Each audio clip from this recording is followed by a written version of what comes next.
Jeff Bezos est un entrepreneur qui a commencé un petit magasin de vente de livres en ligne, et l'a transformé en le plus grand détaillant du monde et dirige secrètement 40% de l'Internet.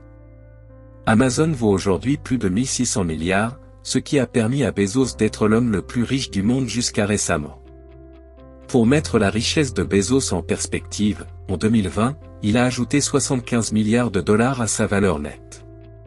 Cela représente environ 205 millions par jour, plus de 8 millions par heure, ou 142 000 dollars par minute, ou 2378 dollars par seconde, et ce à chaque seconde de l'année.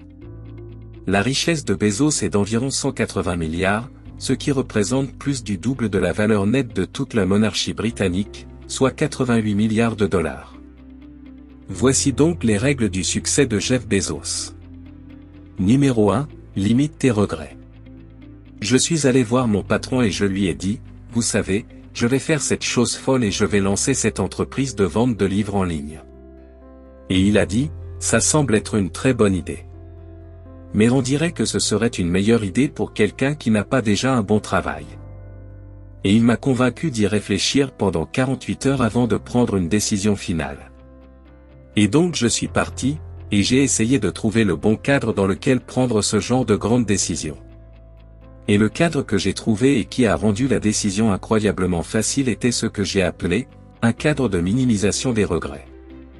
Donc, je voulais me projeter dans l'avenir à 80 ans et dire, ok, maintenant je regarde en arrière sur ma vie.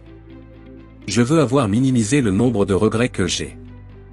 Et vous savez, je savais que lorsque j'aurais 80 ans, je n'allais pas regretter d'avoir essayé ceci. Je n'allais pas regretter d'avoir voulu essayer de participer à cette chose appelée Internet, que je pensais être une très grande affaire.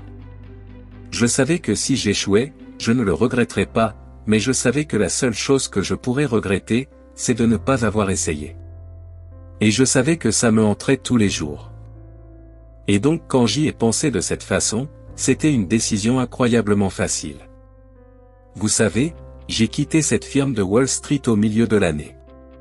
Quand vous faites ça, vous vous éloignez de votre bonus annuel. Alors, le court terme peut vous troubler. Mais si vous pensez au long terme, vous pouvez alors vraiment prendre de bonnes décisions de vie que vous ne regretterez pas. La plupart des regrets, d'ailleurs, sont des actes d'omission et non de commission.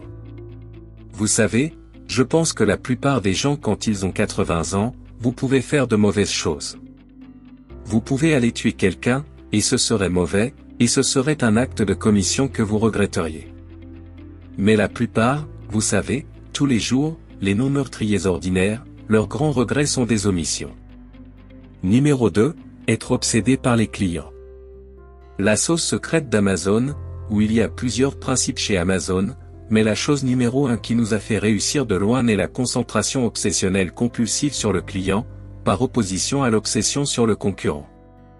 Et je parle si souvent à d'autres PDG, et aussi des fondateurs et des entrepreneurs. Et je peux dire que même s'ils parlent des clients, ils se concentrent vraiment sur les concurrents. Et c'est un énorme avantage pour toute entreprise si vous pouvez rester concentré sur votre client plutôt que sur vos concurrents. Donc vous devez identifier qui est votre client. Donc au Washington Post, par exemple, est-ce que les clients sont des gens qui achètent des publicités chez nous? Non. Mais je crois que si vous pouvez vous concentrer de manière assez obsessionnelle sur l'expérience client, la sélection, la facilité d'utilisation, les prix bas, plus d'informations pour prendre des décisions d'achat si vous pouvez donner aux clients tout cela plus un excellent service client. Et avec nos jouets et produits électroniques, nous avons une politique de retour de 30 jours. Si vous pouvez faire tout cela, alors je pense que vous avez une bonne chance, et c'est ce que nous essayons de faire.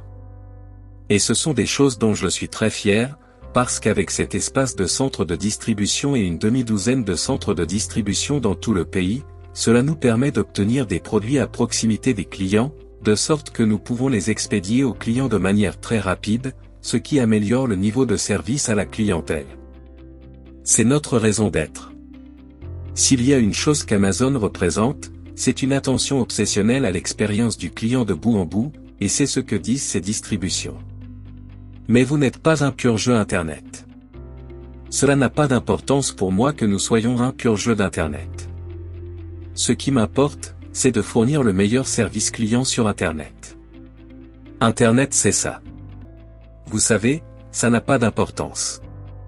Non, il devrait investir dans une entreprise qui est obsédée par l'expérience client sur le long terme. Il n'y a jamais de désalignement entre les intérêts des clients et ceux des actionnaires. Eh bien, c'est le même argument que quelqu'un à Walmart ferait aussi bien, n'est-ce pas? Pourquoi pas? Je pense qu'il devrait faire cet argument. Donc, c'est un argument correct. Ok, donc vous ouvrirez autant de mètres carrés d'espace physique que nécessaire pour embaucher autant d'employés que nécessaire, pour servir les clients. Absolument. Et nous le ferons aussi rapidement que possible. Numéro 3, suivez votre instinct. Mais je crois au pouvoir de l'errance. Toutes mes meilleures décisions dans les affaires et dans la vie ont été prises avec l'intuition du cœur, les tripes, pas une analyse. Quand vous pouvez prendre une décision avec une analyse, vous devriez le faire. Mais il s'avère dans la vie que vos décisions les plus importantes sont toujours prises avec l'instinct, l'intuition, le goût du cœur. Numéro 4, ne le fais pas tout seul. Je pense que c'est l'idée très rare qui peut être faite par un seul individu, presque tout ce qui va changer le monde, résoudre un problème, améliorer quelque chose. Ce sont généralement de gros efforts et il vous faut une équipe travaillant ensemble pour vraiment faire quelque chose d'important. Et ça a été l'histoire d'Amazon. À chaque étape du chemin. Même à la plus petite échelle, vous devez trouver comment obtenir de l'aide de vos amis, des membres de votre famille, des gens que vous pouvez embaucher dans ces premiers jours. Je pense que sans cela, ça ne marchera jamais. Numéro 5, être prêt à faire des erreurs et à être critiqué. Mais nous serions très naïfs de croire que nous ne serons pas critiqués. Je veux dire, c'est juste une partie du terrain. Il faut l'accepter. Ce que je dis aux gens, c'est que si vous voulez faire quelque chose de nouveau ou d'innovant, vous devez être prêt à être incompris. Si vous ne pouvez pas vous permettre d'être incompris, alors pour l'amour du ciel, ne faites rien de nouveau. Mon approche de la critique est ce que j'enseigne et prêche chez Amazon et quand vous êtes critiqué, regardez d'abord dans un miroir et décidez, est-ce que ceux qui vous critiquent ont raison? S'ils ont raison, changez. Nous avons fait des erreurs. Et vous savez, je peux aller à travers une longue liste de probablement l'un des premiers plus douloureux. Mais au début avec le Kindle, peut-être la première année du Kindle ou la deuxième année du Kindle, nous avions accidentellement et illégalement vendu pour un don, je suppose, des copies du célèbre roman 1984, parce qu'il avait une histoire compliquée de droits d'auteur. Il était sous copyright aux États-Unis et pas au Royaume-Uni ou quelque chose d'étrange comme ça. Il était donc dans le domaine public, mais seulement dans certaines régions, et nous avions merdé. Et en quelque sorte, c'est une sorte d'erreur que seule une société peut faire. Un individu ne peut pas faire cette erreur. Parce que d'une certaine manière, ça arrive aux intersections des différentes équipes. Donc vous avez le département juridique qui dit, merde, nous avons fait cette erreur, et vous avez l'équipe comptable. Quoi qu'il en soit, la réponse que la société a trouvée était sans aucun préavis ou avertissement, d'aller électroniquement dans le cadre de tout le monde qui avait téléchargé ce livre, et de le faire disparaître. C'est comme si on entrait dans votre chambre au milieu de la nuit, qu'on trouvait votre étagère et qu'on emportait ce livre. Et donc c'était une erreur, donc nous avons été critiqués à juste titre pour ça. Et nous avons répondu à cela. Numéro 6, se concentrer sur ce qui est important. Maintenant, j'ai beaucoup entendu parler de votre bureau à la porte avec 4x4.